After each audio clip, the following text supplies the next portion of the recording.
नमस्कार, good morning.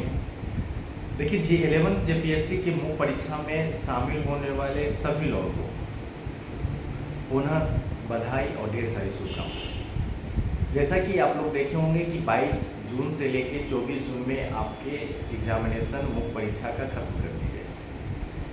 Depend यह करता है कि जो हम मुख्य परीक्षा की तैयारी कर रहे हैं हमारी बेहतर रणनीति क्या हो, क्योंकि आपके राइटिंग स्किल आपके बेहतर रणनीति पे ही आपके जो मुख्य परीक्षा का परिणाम है वो निर्धारित करता है। तो दो तीन चीज़ पे हम गौर कीजिएगा। ये चीज़ अभी से ही प्रारंभ कीजिए, आपके बेहतर मार्क्स आएंगे, चाहे वो फर्स्ट अटेम्प्ट वाले हों, चाहे वो अंतिम प्रयास करने वाले हों, जिनका लास्ट अटेम्प्ट है उनके लिए। यदि आप इन चीज़ों पे ध्यान से देख लेते हैं तो कन्फर्म रहिए आपका रिजल्ट भी 100% आएगा।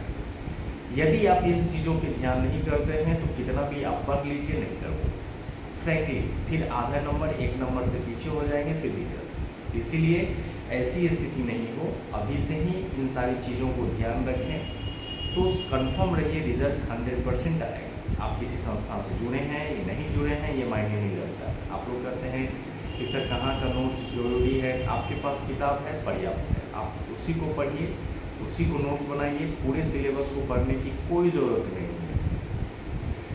सिलेबस को देखिए, प्रीवियस 2 ईयर के क्वेश्चंस को देखिए, फिर अपना एक बेहतर रणनीति बनाइए और उस पर काम कीजिए। पहली चीज़, आपका ऑब्जेक्टिव गलती नहीं होनी चाहिए। पहला लक्ष्य यह निर्धारित कीजिए कि आपका ऑब्जेक्टिव गलती नहीं होनी चाहिए। आप देखिएगा पेपर 2 से लेके 1 2 3 से लेके पेपर 3 से लेके जो साइंस टेक है पेपर 6 तक है, आपका टोटल नंबर ऑफ ऑब्जेक्टिव कितना है। पिछले बार का रिटन कट ऑफ था कितना 532, 100 मान के चलिए 160 आपके ऑब्जेक्टिव। गलती होंगे, ये नहीं करें कि आपका 160 क्वेश्चन है आप 160 क्वेश्चन सही आ जाएंगे, लेकिन आप 150 प्लस यदि हैं, 150 के आसपास हैं, आप बहुत बेहतर पोजीशन में होंगे। आप समझ जाइए 150 प्रश्न या मार्क्स आप यही ला रहे हैं। गलती कहाँ होंगे? पब्लिक एड के क्वेश्चन में गलती हो जाते हैं। इकोनॉमिक्स में आपके एक क्वेश्चन वहाँ यदि दे दिया तो वहाँ आप गलती कर पाएंगे, और साइंस में एक क्वेश्चन यदि उल्टा कर दिया तो हो जाएगा। ये 3 से 4 क्वेश्चन आप वहाँ गलती कर पाएंगे, जो क्षम्य है, कोई दिक्कत नहीं है। लेकिन आपका बाकी जगह जो है आपका आंसर जो है, आपके जो क्वेश्चंस हैं वो गलती नहीं प्रश्न के उत्तर आपकी गलती नहीं है। तो पहला आपकी जो रणनीति होनी चाहिए, हमारा ऑब्जेक्टिव एक भी गलती नहीं हो। दूसरी चीज़ें इस बात पर है कि आप जो लिख रहे हैं, आपकी जो राइटिंग हो रही है वो कैसे है। जो आप लाइनिंग सा, बहुत लोग जो है सादा कागज़ पर राइटिंग कर रहे हैं, बिल्कुल नहीं, लाइनिंग वाले जो पेज है उस पर कीजिए। तीसरी चीज़ें यह है कि जो आप आंसर लिख रहे हैं उस आंसर राइटिंग में डायरेक्ट लिखना आप स्टार्ट करते हैं, बिल्कुल नहीं।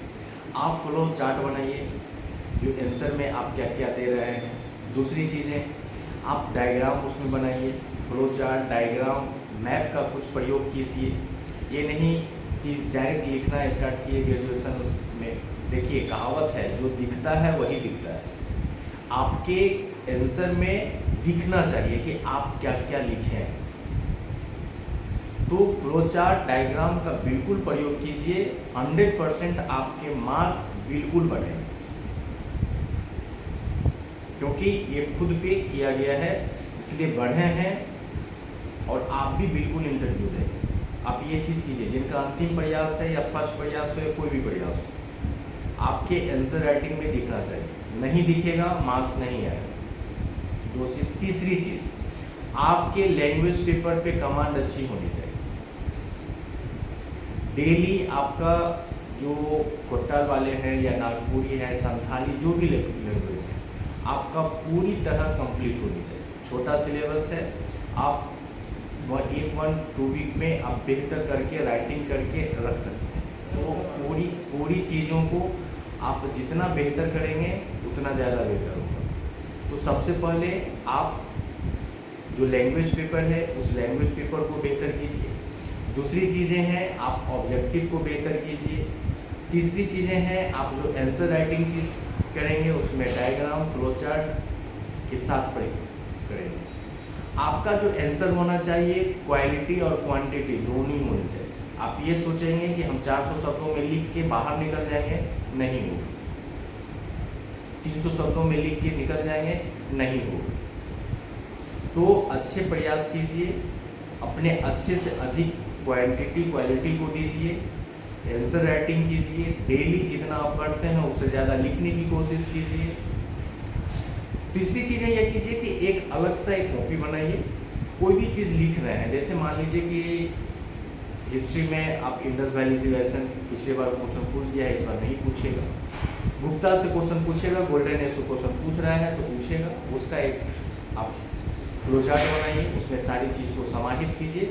और जब आप रिवीजन करते हैं तो आपको ये नहीं कि पूरे नोट्स को जो आप लाइन बाय लाइन लिखे हुए हैं उसको आप रिवीजन कर नहीं, आप जो एक पेज में पूरे गोल्डन गुप्त काल का पूरा जो गोल्डन पीरियड का आपने लिखा है या फिर पल्लव का जो कल्चरल अचीवमेंट है उसको आपने एक फ्लो चार्ट के द्वारा पूरा आंसर किया है, आप उसको रिवीजन कीजिए।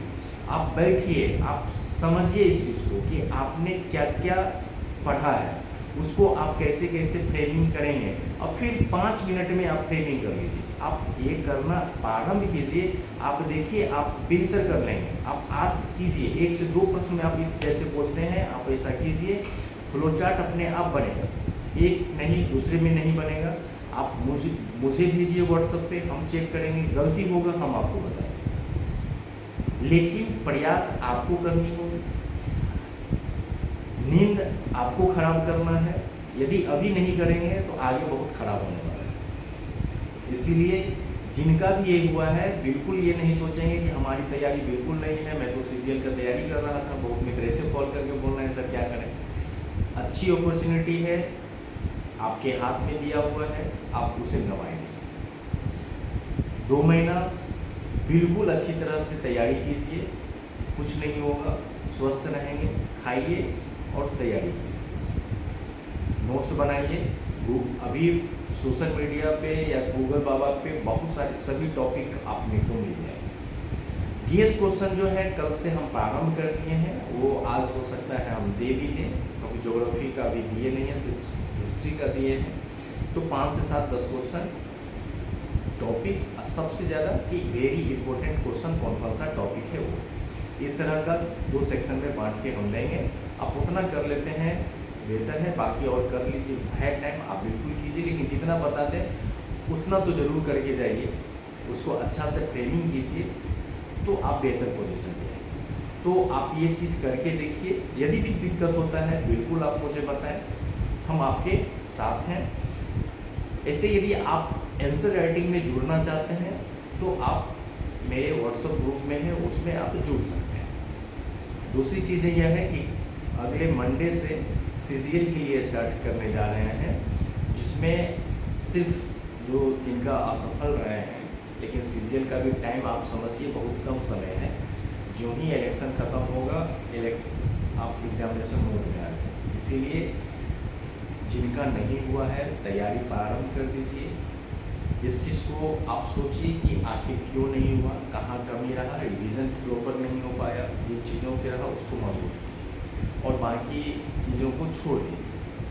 तो ज़्यादा बीच में नहीं समय लेंगे, लेकिन जिनका जैसे जैसे बोले हैं मुख्य परीक्षा में करने के लिए आप बेहतर कीजिए, आप अच्छे अंक लेंगे और आपकी अंतिम सफलता भी सुनिश्चित होगी। ऐसा आप लोग बोलते हैं सर क्या किसी संस्था, बिल्कुल नहीं। आप जितना पढ़ेंगे, कोई अच्छे मेंटर मिल जाए जो ऑलरेडी इंटरव्यू दिए हुए हैं तो आप उनसे सहयोग ले सकते हैं, आंसर राइटिंग उनको दिखा सकते हैं, आप बेहतर कर सकते हैं। इसलिए किसी संस्था जाने से बेहतर एक अच्छे मेंटर को लीजिए, ठीक है। तो आप सभी लोगों को ढेर सारी शुभकामनाएं। यदि कोई दिक्कत हो बिल्कुल आप बताएं, हम आपके साथ हैं, ठीक है। तो सही सुने, सही पढ़ें और अपनी सफलता सुनिश्चित करें। धन्यवाद।